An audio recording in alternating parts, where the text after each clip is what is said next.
Bonjour à tous. Je continue à vous partager des extraits du livre du cardinal Ouellette, Mystère et sacrement de l'amour. La Trinité dans l'histoire, Jésus-Christ, unique prêtre de la Nouvelle Alliance. Notre réflexion s'appuie sur la lettre aux Hébreux qui présente Jésus comme le grand prêtre de la Nouvelle Alliance. C'est bien ce grand prêtre-là que nous avons, lui qui s'est assis à la droite de Dieu et qui règne avec lui dans les cieux, après avoir accompli le service du véritable sanctuaire et de la véritable tente, dressée par le Seigneur et non par un homme. Hébreux 8, 1, 2. La médiation sacerdotale du Christ, qui, poussé par l'Esprit Saint, s'est offert lui-même à Dieu comme une victime sans tache, Hébreux 9, 14, rétablit la communion entre l'humanité et la Trinité. Bien qu'il soit le Fils, il a pourtant appris l'obéissance par les souffrances de sa passion, et ainsi conduit à sa perfection. Il est devenu pour tous ceux qui lui obéissent la cause du salut éternel. Car Dieu l'a proclamé grand prêtre selon le sacerdoce de Melchisédek. Hébreux 5, 8, 10. Jésus, dans sa scandaleuse identité de sujet unique de l'histoire divine et de l'histoire humaine, qui s'accomplissent en lui, est l'alliance en personne.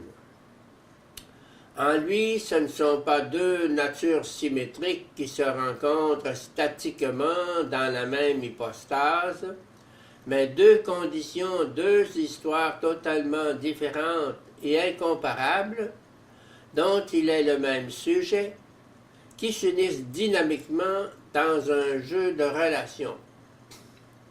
Cette rencontre dynamique et déconcertante est en même temps ouverture d'un monde à l'autre et bouleversement du monde humain par le monde de Dieu. La dimension historique, n'étant pas intégrée dans la réflexion, ne pouvait pas entrer dans l'explicitation de la valeur salvifique des gestes et des mystères de Jésus. Elle a été redécouverte à la suite de l'intuition de Cassel autour de la présence réelle des mystères du Christ dans l'action liturgique de l'Église. La valeur salvifique des actes du Christ dépend non seulement de ce que ces gestes procèdent d'une personne divine, mais également du fait que Jésus-Christ est intrinsèquement histoire d'alliance entre la Trinité et l'humanité. Toute la vie de Jésus, prière, travail, prédication, passion, sacrifice, mort, etc., révèle et communique de façon humano-divine et historique la vie intratrinitaire du Père et du Fils dans l'Esprit Saint. Le Père répond à l'acte d'obéissance filiale de Jésus en ressuscitant le crucifié de la mort et en le glorifiant à sa droite comme Kyrios, lui donnant un nom qui est au-dessus de tout nom. Philippiens 2, 9, 11. L'incarnation totale du Verbe aboutit alors à son exaltation à la droite du Père, avec l'épouse acquise par son sacrifice pascal. Ce qui a été accompli historiquement par l'obéissance de Jésus est ainsi assumé dans la gloire, comme don et réponse qui contient le oui de Dieu et de toute l'humanité à l'alliance nouvelle et éternelle. Jésus est véritablement le Christ, loin de Dieu, l'alliance en personne, comme le dit Bruno Forte à la suite de Hans Hus von Balthasar. Toute sa vie, depuis sa naissance jusqu'à son accomplissement pascal, est un mariage entre le Dieu transcendant et l'homme historique, un mariage historique et eschatologique. C'est justement l'union hypostatique du Christ, réalisée historiquement, développée et accomplie par et dans la grâce de l'Esprit Saint, qui ouvre le monde des relations intratrinitaires aux relations humaines.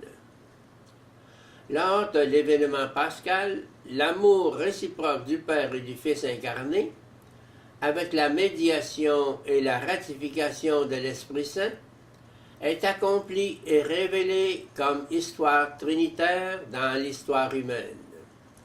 En même temps, l'histoire de l'humanité, tombée loin de Dieu par le péché, est assumée et transfigurée dans l'histoire trinitaire. La grâce récapitulatrice du grand prêtre, mort et ressuscité, consiste justement à réconcilier les pécheurs avec Dieu et à leur offrir une réelle participation à l'échange d'amour qui régit les relations entre les personnes divines. Temps et éternité, histoire et transcendance ne s'excluent pas mutuellement. Au contraire, elles se conjoignent en Jésus-Christ, grand prêtre de la Nouvelle Alliance.